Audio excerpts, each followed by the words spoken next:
laporan yang kami terima banyak Bu yang didapat, tapi yang positif karena yang lain masih suspek. Kalau yang positif 19 dari kemarin, mudah-mudahan nggak naik. Gimana Prof kalau misalnya kasusnya banyak tapi terima semua, jadi tidak hospitalisasi, setuju ya Prof? Atau kalau sudah kasus, amin. Jadi menurut saya untuk pertama kali ini kita pemerintah Kabupaten Purworejo bekerja sama dengan UGM untuk melaksanakan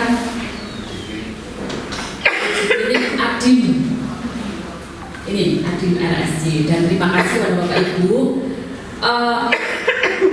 Walaupun penjenengan sekarang sudah mencapai target 120 orang yang eligible, tetapi UGM percaya kepada panjenengan semua, ya, percaya kepada panjenengan semua, panjenengan bisa mencari lagi sampai akhir bulan Desember sebanyak 50 kasus lagi yang eligible. Terima kasih, ya. Bisa ya Bapak Ibu ya, Kepala Puskesmas mendorong ke Enum. Setuju? Saya suruh lah. Berarti saya ayam. Ya. Jadi Bapak Ibu ini terima kasih kepada Kepala Puskesmas yang sudah mendorong para Enum kita mencapai 120. Nah ini UGM ini karena tadi capaian kita diapresiasi UGM, ini UGM menawar lagi, masih ada waktu sampai akhir tahun, kita mencari yang tadi eligible 50, tetapi gini, awalnya dhewe kan golek jauh lebih dari itu, nek iso ya 150 gitu. Jadi Bapak Ibu Kepala Puskesmas 150-an orang ya. Yang awalnya kami pesimis bisa mencari subjek mencari subjek atau mencari tadi jarum, nah itu, tetapi alhamdulillah ini Pak Bapeda, Pak Kabak berkat Bapak support dari Pemda juga, kita di Puskesmas sudah bisa mencari 150 ya. Dan awalnya kita juga pesimis, mosok toh mau emang COVID mau sampai kapan gitu. Awalnya kita seperti itu, kok pakai data ini barang gitu ya. Tapi ternyata Bapak Ibu sekarang COVID masih berlanjut dan varian-variannya bervariasi. Jadi varian yang ahli beliau ini, varian apa saja yang ahli beliau. Nah intinya kita sama-sama masih mencari yang eligible lagi, uangnya sampai akhir Desember gitu. Kalau lebih dari 50 yang eligible diterima nggak Prof? Kalau lebih dari 50 yang eligible diterima. Jadi Bapak Ibu monggo nanti kita berjuang lagi, berupaya lagi untuk mencari yang eligible lagi. Enumerator sudah saya. Oh iya, terima kasih enumerator. Terus jangan lupa ini karena COVID naik, awak dhewe nggak usah bosan-bosan untuk mengingatkan masyarakat. Ya.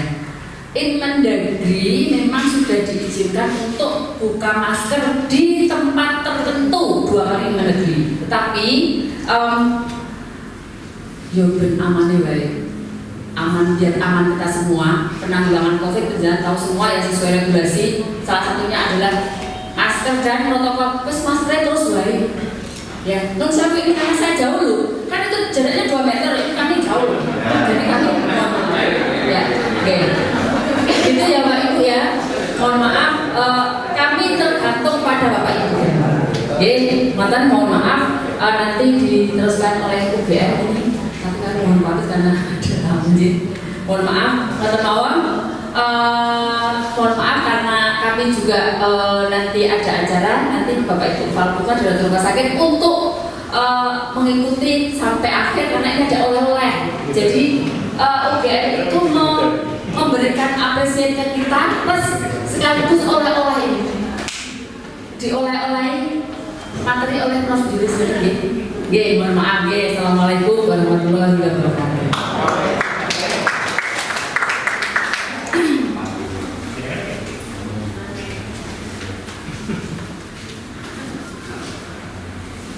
Bapak dan Ibu hadirin yang kami hormati, selanjutnya sambutan dari Koordinator Investigator kepada yang terhormat Profesor Dr. Triwibawa, PhD, SPMKK, disilakan.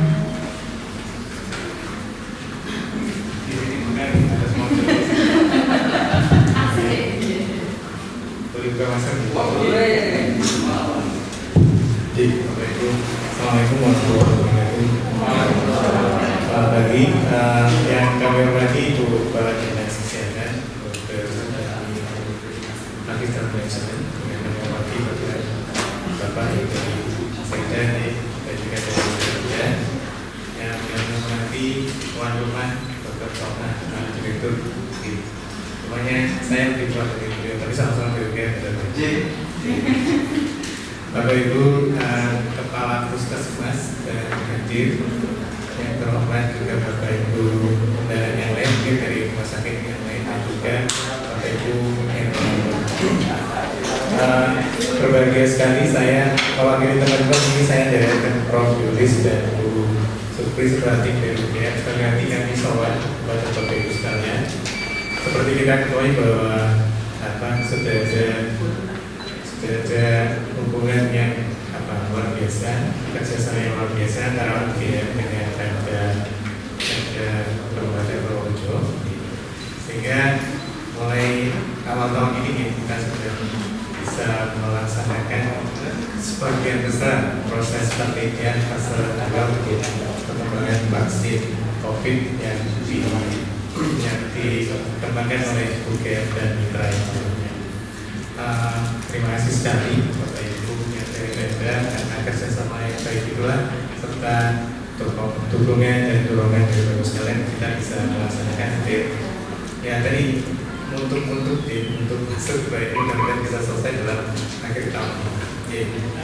Nah, kami juga mengucapkan menyampaikan salam dari pimpinan Puskes, dari pimpinan RSKUGM juga termasuk kita UGM tidak bisa hadir secara langsung ya, karena saya paling tua berarti saya disuruh saya dan kayaknya kalau saya dengan Prof. Julius angkatan cuma Prof. Julius lebih kelihatan muda dari saya. Sekali lagi kami tetap berharap bahwa kerjasama ini akan tetap akan berlangsung, bahkan mungkin pada penelitian dan juga aktivitas yang lainnya, sehingga nanti ini menjadi satu tolak ukur, satu permulaan yang baik. Meskipun sebelumnya terus sebenarnya kerjasama yang lainnya sudah dilaksanakan. Nah, pada kesempatan ini juga bahwa nanti Bapak Ibu ini kami kalau ini kan lagi ada yang seru tentang aktif ini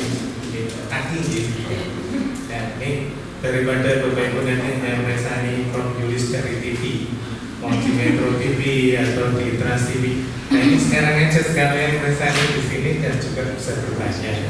Kalau di TV kan tidak bisa bertanya, mau ngacung 1000 kali pun kita akan disuruh bertanya karena kan dia tahu. Oke, mudah-mudahan nanti ini nanti akan menjadi diskusi yang menarik. Jadi tidak hanya bicara tentang bagaimana nanti kita akan meneruskan kerjasama dan bagaimana kita menyelesaikan proses penelitian ini, nanti juga refreshing dan ilmu yang baik ini yang nanti akan disampaikan oleh Prof. Julius nanti bermanfaat untuk kita semua. Saya kira menikah di yang bisa saya sampaikan karena menghemat waktu supaya tidak terlalu panjang. Assalamualaikum warahmatullahi wabarakatuh.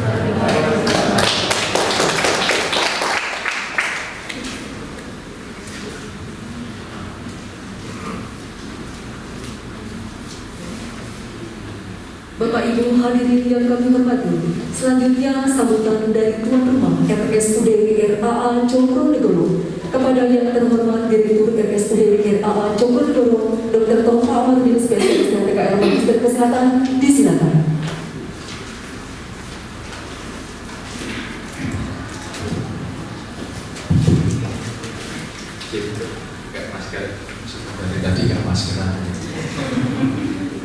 Assalamualaikum warahmatullahi wabarakatuh. Salam sejahtera untuk kita semua yang sama-sama kami hormati tamu kita dari UGM, dari RSA Rumah Sakit Akademik UGM, Prof. Zulis, Prof. Tri dan tim, juga Ibu Kepala Dinas Kesehatan dan juga perwakilan dari Pemda, dari rumah sakit dan seluruh kepala puskesmas serta peserta seminar keamanan penggunaan obat dan juga tamu undangan yang lain yang hadir di sini.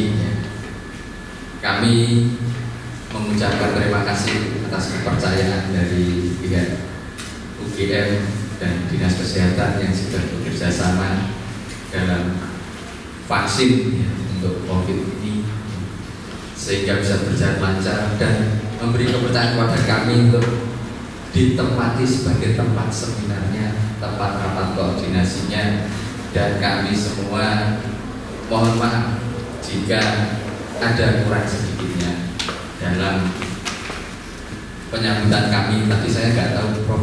Zulis sama Prof. Anu lewat, saya nggak tahu. Mohon maaf, waktu keluar nggak tahu ini beliau-beliaunya ternyata.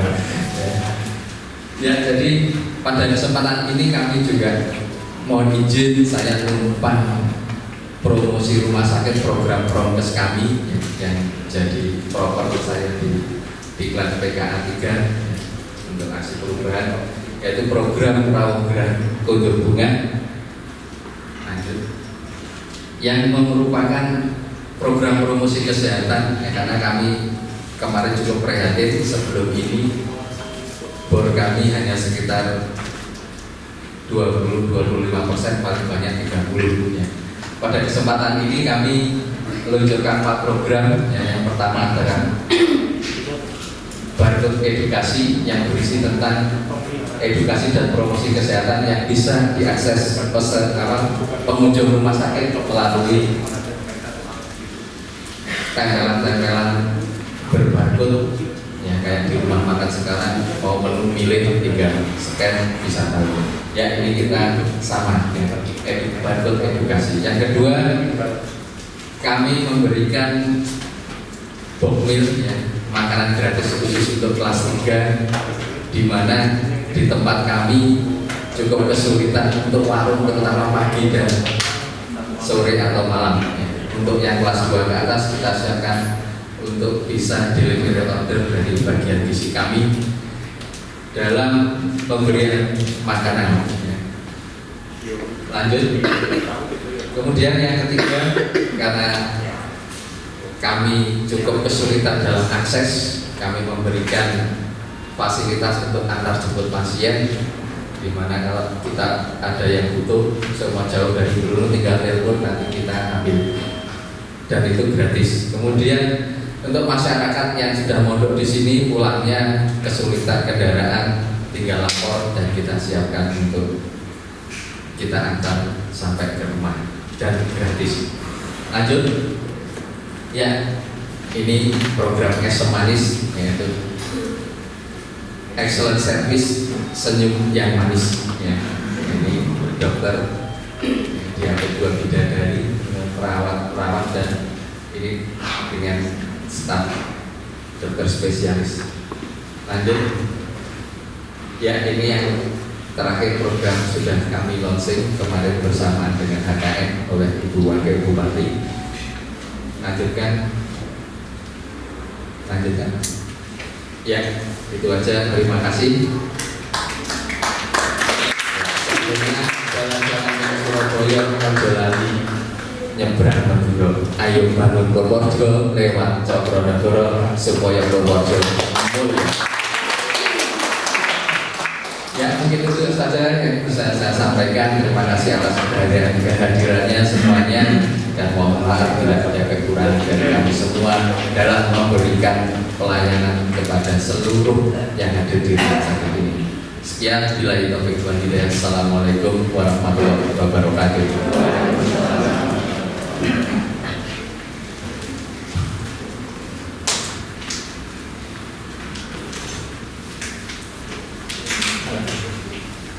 Bapak dan Ibu serta hadirin yang kami hormati, demikian tadi seluruh rangkaian acara pembukaan dan kini memasuki acara inti pada pagi hari ini.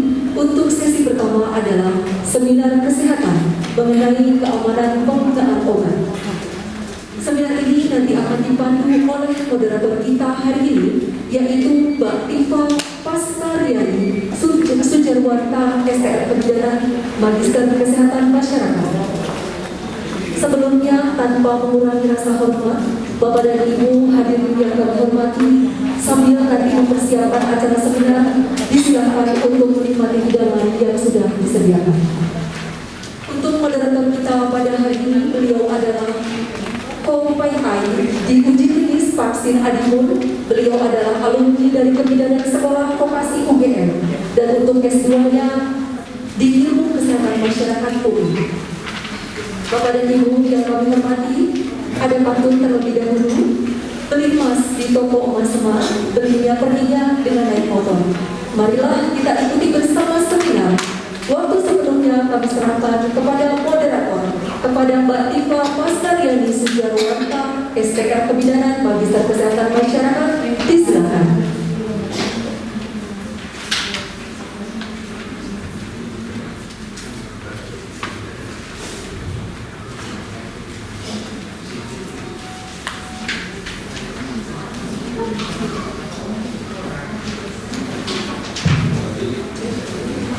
Terima kasih Bu Guru. Assalamualaikum warahmatullahi wabarakatuh. Selamat pagi kepada ibu peserta seminar yang berbahagia. Semoga kita semua dalam keadaan sehat pada hari ini. Perkenalkan, saya Tifa Paskariani Sujarwarta. Senang sekali pagi hari ini bisa bersama narasumber kita yang ekspert di bidang farmakologi dan farmasi ini.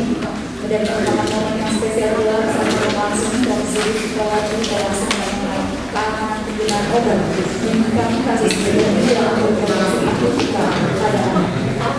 Adapun rundown seminar terdiri dari pemaparan materi seminar, dilanjutkan sesi diskusi dan kemudian penyerahan cedera. Jadi sambil saya izin untuk mengundang Prof. Zulis Ikawati untuk menempatkan posisi, mengundang Prof. Zulis Ikawati untuk menempatkan posisi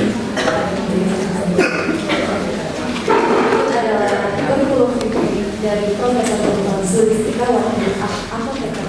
Beliau lahir di Purwokerto pada tahun 1968. Beliau adalah alumni dari Fakultas Farmasi Universitas Gadjah Mada dan University Jepang. Beliau merupakan alumni besar di Fakultas Farmasi Universitas Gadjah Mada. Sampai pada saat ini sudah ada 30 penelitian yang dilakukan oleh Prof. Dengan 3 penelitian terakhir berkaitan dengan penggunaan terapi COVID-19. Tulisan artikel ini beliau telah mempublikasikan baik di jurnal dalam negeri maupun internasional. Selain itu, Prof juga aktif sekali sebagai pembicara di berbagai pertemuan ilmiah, bahkan juga sebagai pembicara ahli di televisi. Kemudian ada 13 karya buku yang, Masya Allah, beliau hadir adalah buku sangat menginspirasi sekali. Kemudian selanjutnya, mari kita simak bersama penyampaian materi seminar tentang keamanan penggunaan obat kepada Prof. Zulis Ikawati, waktu dan tempat kami bertemu.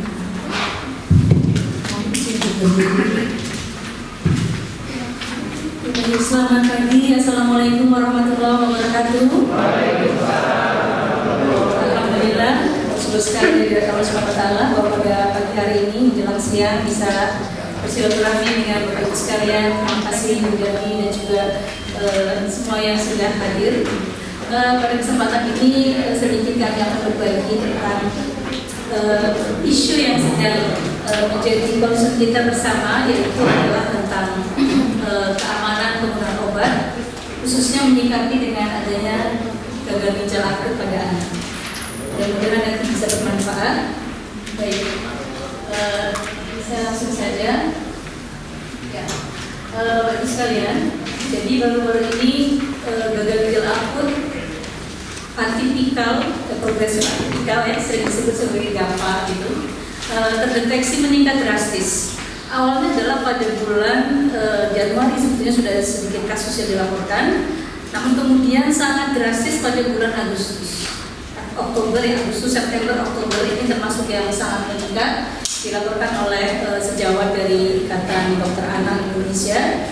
Kemudian data kumulatif per tanggal 3 November itu sudah ada 323 pasien kasus gagal ginjal akut dan 190 anak dilaporkan meninggal. Jadi tersebar pada 27 provinsi. Ini hal yang sangat memprihatinkan ya Bapak Ibu sekalian. Dan sampai saat ini penyebabnya apa itu masih misterius. Karena memang gagal ginjal akut sendiri adalah bukan penyakit yang aneh sebetulnya, artinya yang sering sudah kita jumpai, tetapi kok meningkat drastis begitu ya. Dan ini menjadi pertanyaan, dan waktu itu Kementerian Kesehatan sudah melakukan upaya untuk meneliti apakah disebabkan karena penyakit atau infeksi ya, virus, kemudian leptospira waktu itu sempat dicoba diteliti juga. Nampaknya belum bisa mengerucut penyebabnya gitu Bapak Ibu. Nah, dilalahnya gitu ya bahasa kejadian serupa itu terjadi di Gambia. Jadi waktu itu ada laporan dari Gambia, negara di Afrika, bahwa ada juga kasus 66 anak itu meninggal karena gagal ginjal akut. Waktu itu kemudian di sana dilakukan investigasi dan diduga itu adalah karena cemaran obat, ya, yaitu yang mengandung etilen glikol dan dietilen glikol pada sirup obat batuk dan obat demam yang dipakai di sana. Nah, dari situ kemudian menginspirasi dari Kementerian Kesehatan untuk kemudian mencoba jangan-jangan sama ya, gitu ya, apakah seperti itu kejadiannya di Indonesia. Maka kemudian dilakukan investigasi. Di sisi lain waktu itu dengan adanya kasus di Gambia, WHO merilis satu medical alert ya, yang menyatakan bahwa ada 4 sirup di Gambia itu yang mengandung EG dan DEG itu di atas ambang batas. Itu menjadi alert atau suatu kewaspadaan begitu ya untuk masyarakat. Waktu itu WHO yang mengeluarkan. Yang ini sempat waktu itu direspon oleh Badan POM ya, Bapak Ibu mungkin masih ingat, dirilis informasi bahwa sirup tersebut tidak beredar di Indonesia. Ya memang betul, sirup itu tidak beredar di Indonesia ya, sirup yang di Gambia tersebut. Kemudian tadi ya, karena ada dugaan semacam itu, maka kemudian di Indonesia dicoba diarahkan juga atau diteliti apa mungkin ya bahwa kejadian GGA yang juga sangat drastis itu adalah karena cemaran ini, gitu ya. Nah, Bapak Ibu, secara paralel Badan POM melakukan pemeriksaan juga terhadap cemaran EG dan DEG pada beberapa sirup. Mungkin waktu itu ini nggak terbaca ya bawah ya, kayaknya nggak sampai ke bawah. Ya, jadi kalau digambarkan maka di Indonesia kasus GGA meningkat. Kemudian kebetulan in the same time ya, dilalahnya kok di Gambia juga ada berita semacam itu. Maka kemudian di Indonesia dicoba dicari kira-kira penyebabnya apa. Ya, salah satunya dicoba diinvestigasi berkaitan dengan sirupnya. Nah, waktu itu Kementerian Kesehatan bulan Oktober sempat melaporkan di dalam satu perskonnya bahwa memang ada 7 dari 11 pasien yang diinvestigasi di rumah sakit Cito itu yang menunjukkan ada EG dan DEG dalam darahnya, gitu ya. Jadi ada dugaan setelah dicari ditanyakan, memang pasiennya minum sirup obat, begitu sebelum sakit. Jadi kebanyakan Bapak Ibu yang pasien-pasien gagal ginjal akut itu sebelumnya memang mengalami penyakit lain, entah itu demam atau mungkin batuk pilek yang kemudian dia minum obat, begitu ya. Kemudian sebagian ditanya riwayatnya memang ada riwayat minum. Waktu itu mungkin termasuk yang cukup menghebohkan adalah kebetulan Kementerian Kesehatan mengeluarkan kebijakan untuk membatasi penggunaan sirup. Mungkin kita semuanya di pelayanan Bapak Ibu tentu sangat merasakan setelah dibatasinya penggunaan sirup tersebut. Memang agak cukup kontroversial karena memang sirup itu adalah suatu kesediaan favorit yang terutama untuk anak-anak ya. Dan di sisi lain juga kebetulan kayak di apoteker selalu berpikir, oh kan nggak semua sirup berbahaya ya, kalau dibatasin semua bagaimana gitu ya, sempat cukup menjadi problem juga. Nah, tapi kemudian waktu berjalan 23 Oktober Badan POM kemudian melaporkan, jadi secara simultan Badan POM itu melakukan penelitian atau pengujian terhadap produk-produk. Jadi saya ingat waktu itu Kementerian Kesehatan merilis ada 102 produk obat yang dikatakan digunakan oleh pasien, ya. Sehingga kemudian oleh Badan POM dilakukan penelitian apakah dari 102 tersebut memang mengandung cemaran EG dan DEG. Sebagian dari 102 itu ternyata tidak mengandung, ya, atau dia bahkan tidak menggunakan bahan yang kira-kira bisa mengandung cemaran EG DEG. Tetapi ada 5 produk waktu itu yang diumumkan, ya, yang mengandung cemaran yang tinggi. Itu saya ingat ada 1 produk dari Ponimax, hanya 1 batch. Kemudian ada 2 produk dari Unibaby, ya. Kemudian ada 1 produk lagi dari satu saya lupa nanti ada, ya. Nah, jadi kemudian secara bertahap 27 Oktober Badan POM mengumumkan sirup yang aman dari cemaran. Jadi setelah itu kan masyarakat juga khawatir, ya, sehingga kita meminta agar supaya Badan POM segera merilis mana-mana sirup yang masih aman begitu sebetulnya. Kemudian Badan POM merilis informasi tentang sirup yang tidak mengandung pelarut-pelarut ini. Nah, nanti akan saya jelaskan kenapa kok ada sirup mengandung EG dan DEG itu dari mana begitu, ya. Ya. Sementara ini investigasi terus dilakukan untuk memastikan cemaran EG dan DEG pada kejadian GGAI. Jadi sudah ada, ya, Bapak Ibu, 198 sirup yang dinyatakan aman karena dia tidak menggunakan pelarut yang berpotensi mengandung cemaran. Ya, informasi terbaru adalah tanggal 7 November, mungkin kalau Bapak Ibu update terus informasi dari media dan juga dari konferensi pers, Badan POM menarik 69 obat yang izin edar dari obat sirup dari 3 produsen, yaitu Pharma Tama, Universal Pharmaceutical Industry, dan PT Afi Pharma. Ini agak mengejutkan, terutama mungkin Bapak Ibu, karena mungkin Bapak Ibu biasa kalau Afi Pharma itu kemarin masuk dalam katalog, ya, banyak obat-obatnya, ya, sehingga ini termasuk yang ditarik sementara ini dari izin edarnya. Kemudian mengapa? Karena ketiga perusahaan tersebut terbukti menggunakan bahan pelarut berupa propilen glikol yang mengandung cemaran EG ini di atas ambang batas aman. Nah, tambah lagi tanggal 9, 2 hari setelah tanggal 7 ini, tambah lagi 4 sirup. Jadi totalnya sekarang 73 sirup. Yang 4 adalah dari 2 industri, dari Sampo Pharma dan Siubros Pharma. Ini juga ditarik. Informasi detailnya saya kira di media cukup banyak. Ini Bapak Ibu saya tidak akan tampilkan di sini karena daftarnya panjang. Tapi Bapak Ibu bisa mencari informasi, dan mestinya setiap pelayan kesehatan kita harapkan memiliki, ya, informasi-informasi ini untuk menjadi referensi. Jadi kalau melihat seperti ini, ya mungkin gitu, kalau dalam hati saya ya mungkin aja bahwa ada sebagian pasien itu yang memang menggunakan konsumsi sirup tersebut, ya, yang sehingga kemudian menimbulkan kejadian gagal ginjal akut. Dan saat ini masih ditelusuri, ya, bahwa propilen glikol ini adalah produksi dari Thailand, sehingga ini sedang ditelusuri dia sudah dipakai oleh industri mana saja begitu. Tapi sementara ini adalah 5 industri tadi yang sudah produknya ditarik dari peredaran oleh Badan POM. Nah, Bapak Ibu, slide jalan, ya. Nah, banyak orang bertanya, terus kok bisa, ya, sirup itu kok bisa mengandung EG dan DEG itu dari mana? Ya, jadi EG dan DEG itu adalah sebetulnya senyawa kimia yang banyak dipakai untuk industri lain, Bapak Ibu. Misalnya untuk anti beku pada radiator, untuk pelarut pada industri rumah tangga dan sebagainya gitu. Jadi itu memang bukan bahan untuk obat, ya. Nah, bentuknya adalah cair bening, ya, cairan bening seperti ini, tidak berwarna, tidak berbau, dan memang sifatnya beracun, ya. Dia tidak boleh dimakan, apalagi dipakai dalam produk obat, ya. Kok bisa, ya, masuk ke dalam obat itu, ya, masuk dalam sirup. Nah, jadi begini.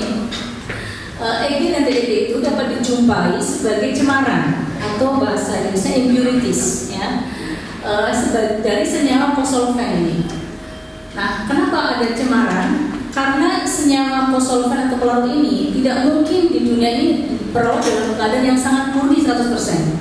Karena dalam proses pembuatannya kan juga melibatkan senyawa kimia lain gitu, ya, sehingga ada kemungkinan yang masih bersisa sedikit gitu. Dan itu dibolehkan. Di mana aturannya di dalam farmakope ya. Jadi kalau industri farmasi di dunia masing-masing negara punya farmakope sendiri, membolehkan ada cemaran ini dengan batasan maksimal 0,1%. 0,1% itu artinya kalau 100 mili itu berarti 0,1 mili maksimal ya di dalam pelarutnya itu. Ya, jadi kenapa kita menggunakan pelarut atau konsolven, Bapak Ibu? Bahan-bahan senyawa kimia obat itu sebagai besar itu tidak bisa larut dalam air. Ya, kalau paracetamol dibikin tablet itu tinggal dikempa aja, tambahin beberapa zat lain, kemudian dikempa, tidak membutuhkan pelarut. Ya, sehingga aman dari tidak menggunakan pelarut ini. Tetapi ketika mau dibuat sirup, kalau cuman paracetamol masukkan air ya campur-campur ya, artinya nanti dosisnya tidak akan rata. Maka di industri farmasi kita membutuhkan namanya konsolven, yaitu pembantu kelarutan.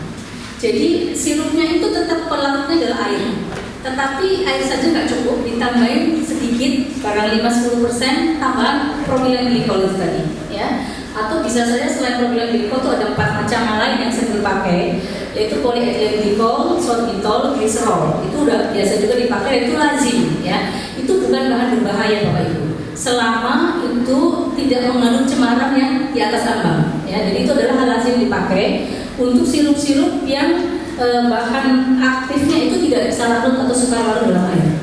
Nah, jadi ditambahkan konsolven. Dan tidak semua obat itu perlu konsolven. Kalau misalnya obatnya itu bahannya mudah larut, ya tidak perlu tambah konsolven begitu. Jadi tidak semua itu sirup mengandung itu, dan kadang-kadang tidak diperlukan, ya. Mungkin menggunakan hal yang lain. Jadi kebanyakan dalam pembuatan suatu obat itu pasti memang ada tambahan yang sifatnya inert ya, atau yang sifatnya aman begitu, Bapak Ibu.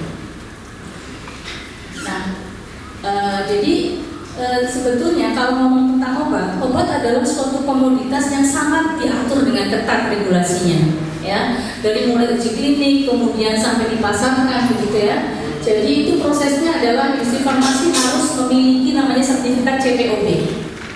Artinya apa Bapak Ibu? Kita perlu percaya gitu. Kalau industri farmasi itu sudah memiliki sertifikat CPOB, artinya proses itu sudah dijamin bahwa itu harus mematuhi peraturan yang sesuai, ya, menjamin produknya sudah memenuhi standar. Dan juga sebelum diedarkan harus mendapatkan izin edar dari Badan POM. Dan ketika mengajukan izin edar Bapak Ibu, itu dokumennya macam-macam sekali, ya. Mulai dari dokumen formulanya seperti apa, dia mendapatkan sumbernya dari mana saja, ya, kemudian bahan bakunya apa, itu semuanya disertakan dokumennya, ya. Jadi harus disertakan. Kemudian nanti Badan POM akan menetapkan apakah suatu obat itu layak diedarkan atau tidak. Dan setelah itu Badan POM akan melakukan inspeksi, ya, pasca pasar. Ya, ini perlu saya sampaikan karena mungkin banyak pertanyaan di kaum masyarakat. Badan POM-nya ngopo gitu ya, kok masih bisa terjadi seperti ini? Pertanyaan sejuta umat. Jadi orang mesti ditanyakan. Tapi ingin saya sampaikan bahwa pengawasan itu sebenarnya ada, ya. Hanya saja EG dan DEG itu bukan menjadi parameter begitu di dalam pengawasan, karena sebelumnya itu nggak pernah kejadian, ya. Jadi sebelumnya ini pengawasan itu post-market ya, dilihat visualnya, mungkin volumenya dan sebagainya, bentuk appearance-nya begitu. Jadi tidak pernah mengukur dan memang tidak ada regulasi yang mengatur itu harus diukur. Itu masalahnya. Nah, Bapak Ibu, jadi sekarang terus pertanyaannya adalah terus gimana ya cara kita memilih sirup yang aman, ya, kaitannya dengan keamanan, ya. Jadi pada situasi sekarang ini di mana ada kekhawatiran tentang cemaran dalam sediaan sirup, maka memang cara paling bijak menghindari dulu obat-obat sediaan sirup. Tapi itu tidak begitu mudah juga untuk anak-anak yang biasanya menggunakan sirup, dan minum puyir kan nggak gampang ya, entah itu rasanya pahit, ada yang dimuntahkan dan sebagainya. Maka kita bisa mengacu sebetulnya, dan sebetulnya Kementerian Kesehatan kan sudah merilis juga mengacu pada rilis Badan POM, ada beberapa sediaan cairan sirup yang sudah aman ya digunakan, ya. Ada beberapa produk ini, saya bukan endorse apapun, ini kebetulan saya lihat di listnya itu termasuk ya, ini adalah amoxicillin misalnya dari Texas kalau nggak salah, itu adalah termasuk yang aman begitu ya. Jadi artinya Bapak Ibu tidak perlu khawatir. Memang kadang-kadang ada orang yang fanatik merek tertentu, saya biasanya pakai ini gitu ya, anak saya. Nah, Kalau zaman sekarang mah jangan gitu dulu deh, karena sebetulnya Recording in progress. jadi sebetulnya ada alternatif nih Bapak Ibu, jadi tidak sama sekali nggak boleh ya. Hanya saja memang kemarin karena dampak dari kebijakan sebelumnya masih banyak apotek mungkin atau tempat yang sana yang belum berani begitu ya untuk merilis obat tersebut. Dan itu maka ini adalah termasuk produk-produk yang aman dari cemaran EG dan DEG gitu ya. Nah ini ada sekitar 100-an lebih, 100 sekian gitu ya. Nanti Bapak Ibu bisa melihat. Artinya apa, sudah banyak nih ya. Termasuk yang kadang-kadang yang penting sirup gitu ya. Sirup kering juga ikut di awal masukkan sebagai nggak boleh. Karena sirup kering juga tidak mengandung pelarut ya Bapak Ibu ya. Jadi sebetulnya sirup kering antibiotik juga bisa digunakan. Beberapa sirup amoxicillin drop ini juga di beberapa produk yang ada ya.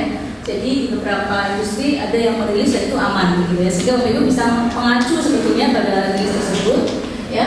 Yang aman itu sirup marjan sama sirup ABC ya.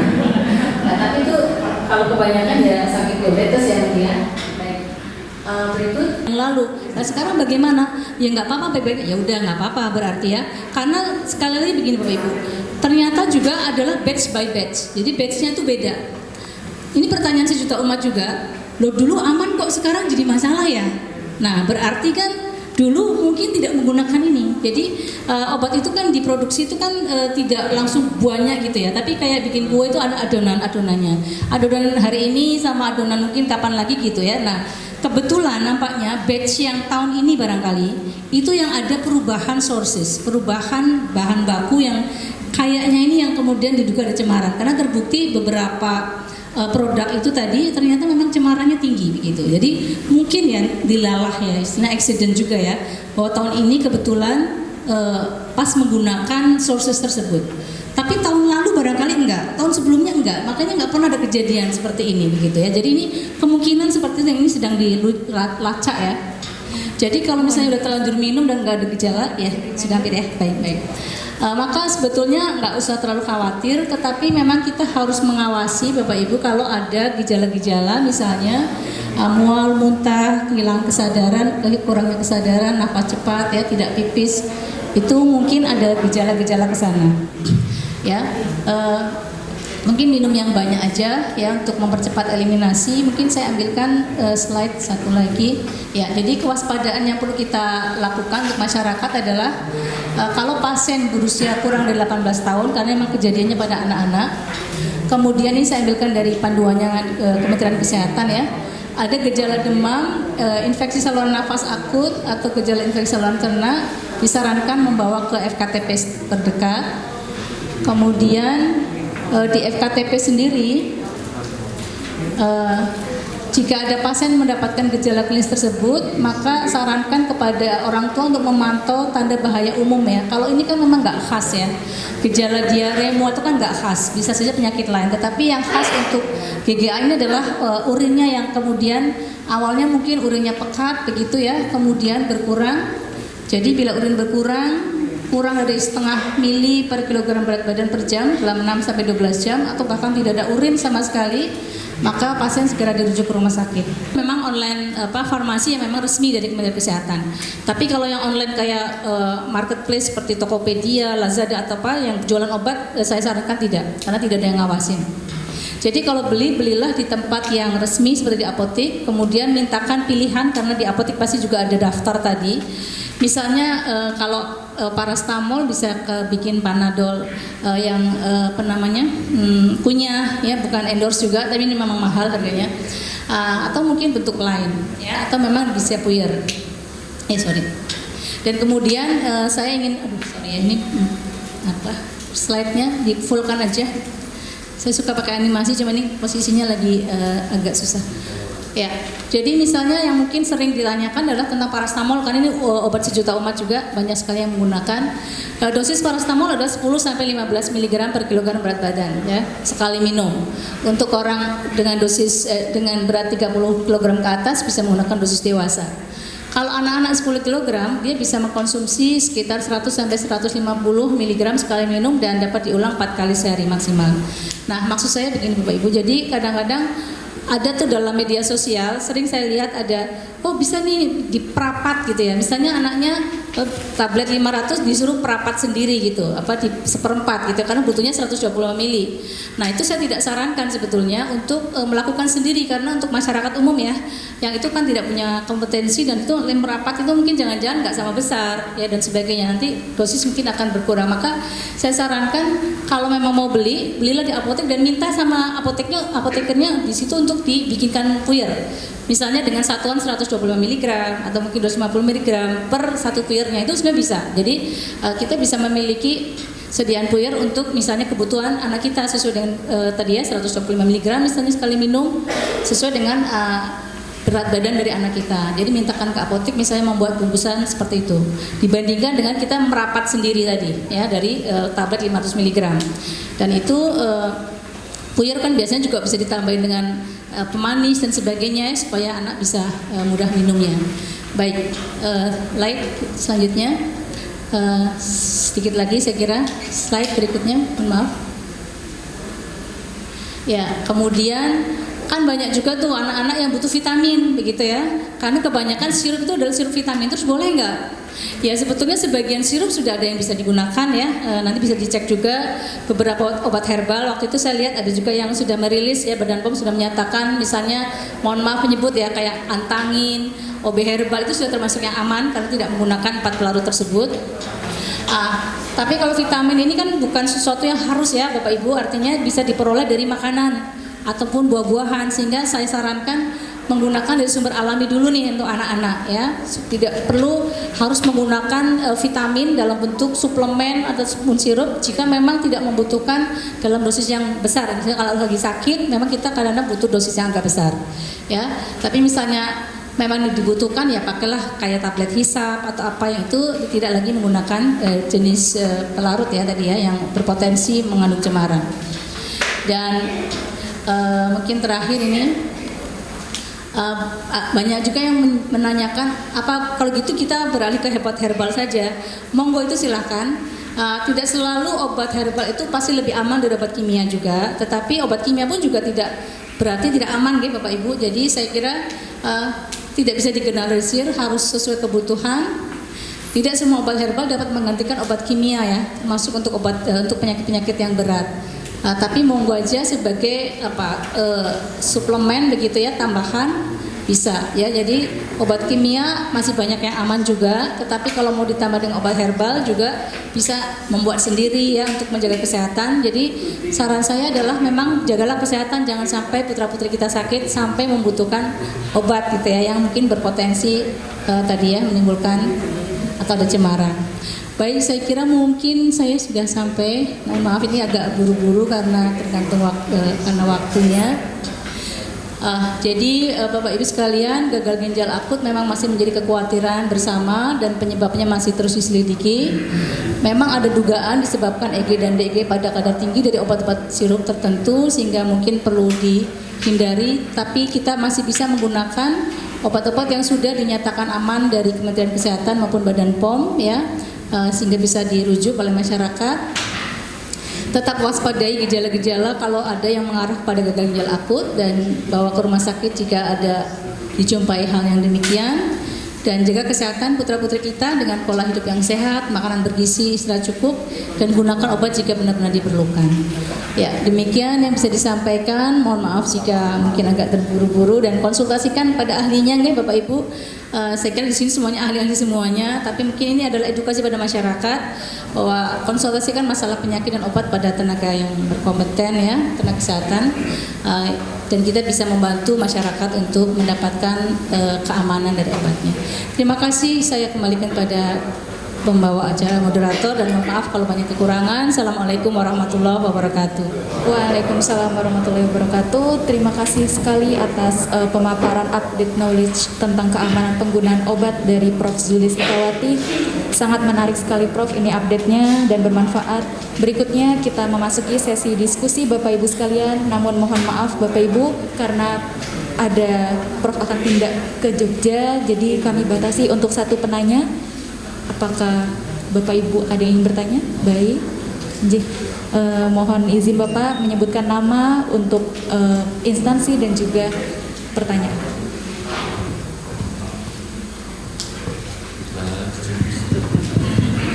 Mohon maaf, terima kasih. Tanya Prof, saya mewakili pribadi, saya mewakili tugas di kedinasan untuk menjelaskan lebih detail karena kan data tadi 7 dari 11 di sampel darahnya yang sudah pernah. Berarti kan secara surveillance kan belum kuat lah.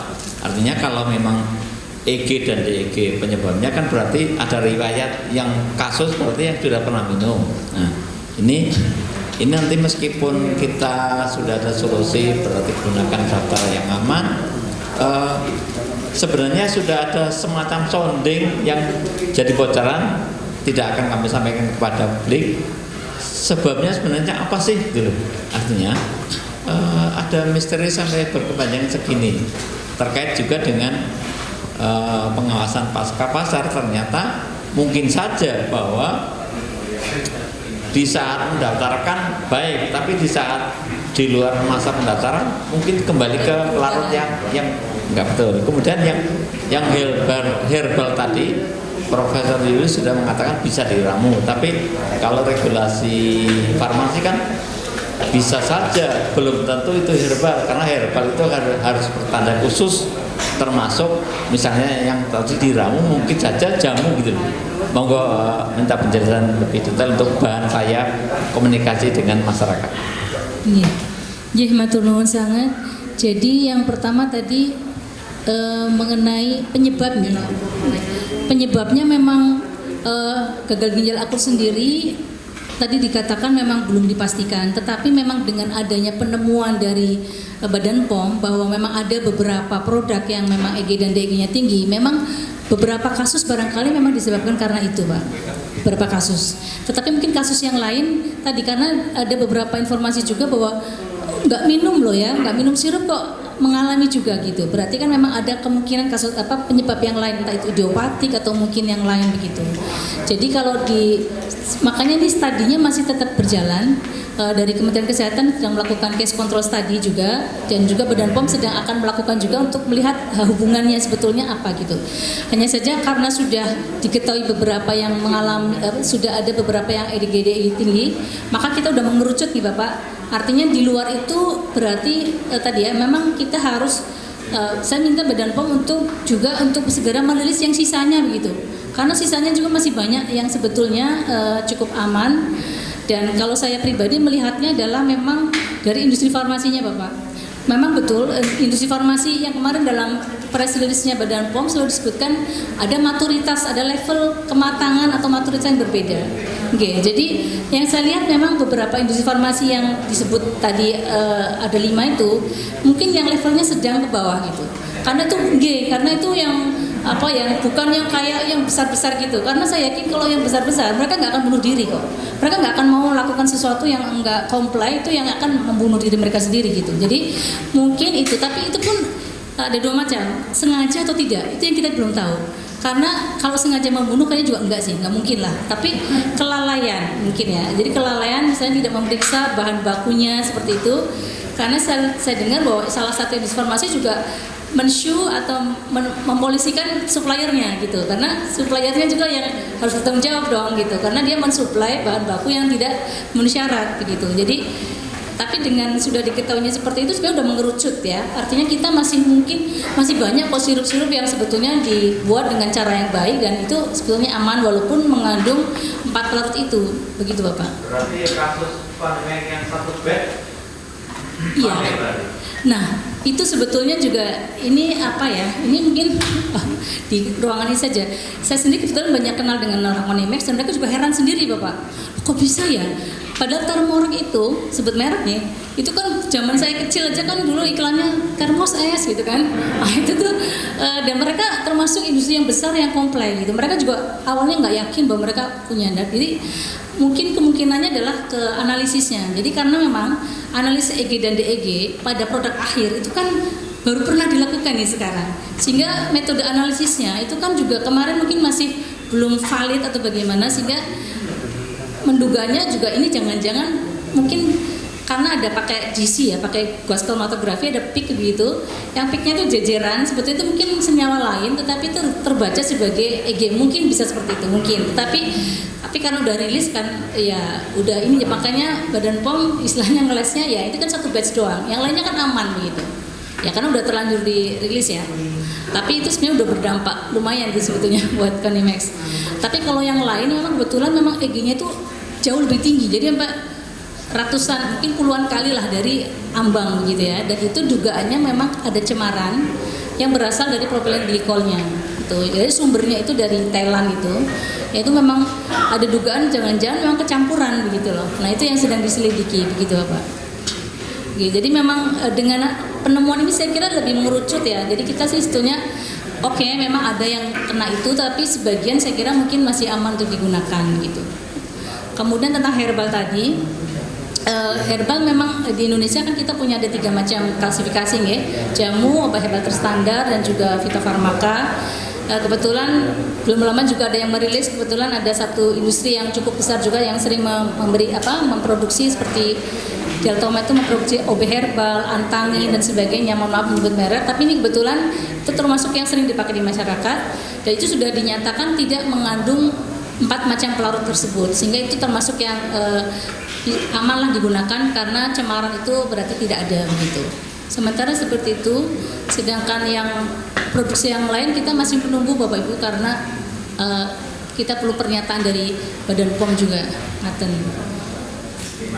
nggih.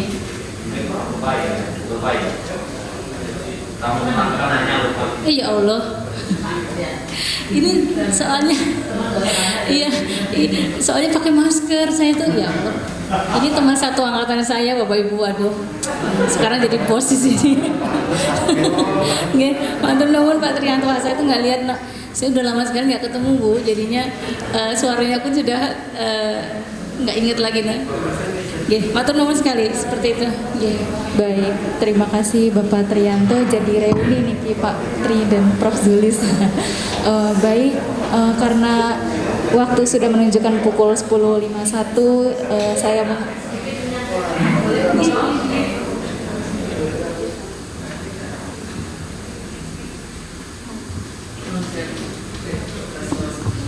saya Bapak Ibu, sedikit tambahan dari kami Prof, bukan tambahan, kami menyampaikan informasi saja kalau di Kabupaten Purworejo ada 2 kasus aki, dua-duanya usia 13 tahun. Nah, dan kami telusur tidak ada riwayat minum sirup. Nah, tapi karena akinya saat seperti ini, jadi kan kemarin kami bahas, termasuk kami bahas dengan UGM dan provinsi. Yang satu itu karena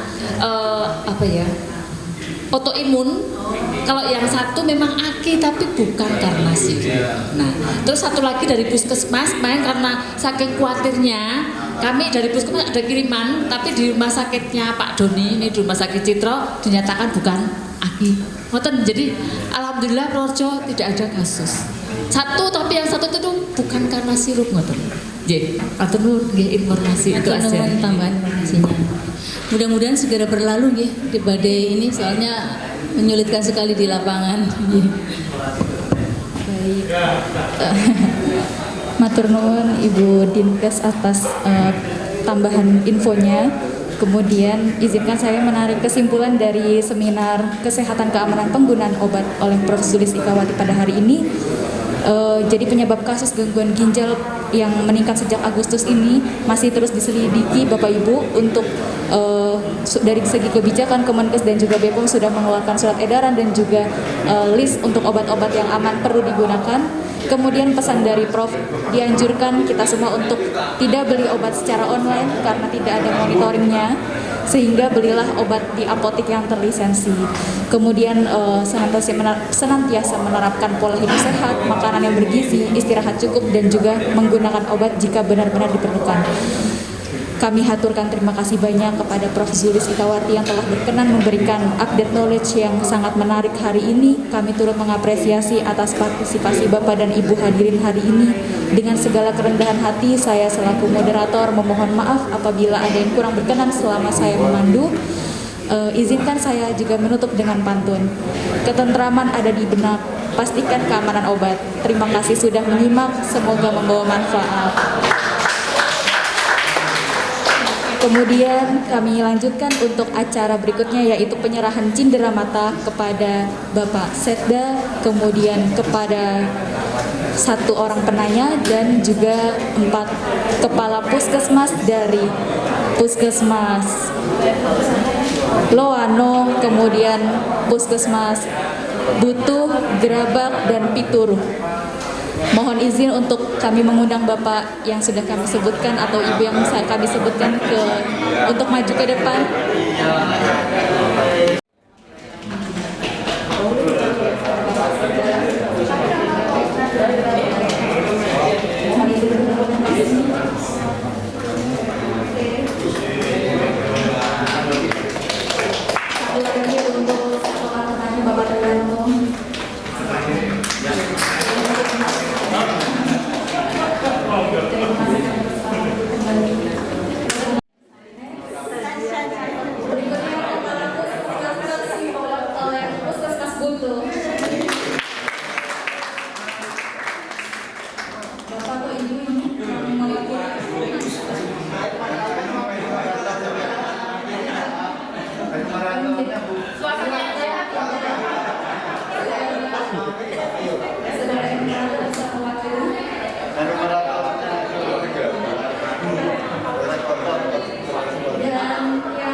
Kepada Prof. Dr. Wibawa dan juga Ibu Kepala Dinas Kesehatan, mohon izin untuk menyerahkan kepada kepala puskesmas yang mendapatkan cindera mata. Bantuan untuk dokumentasi.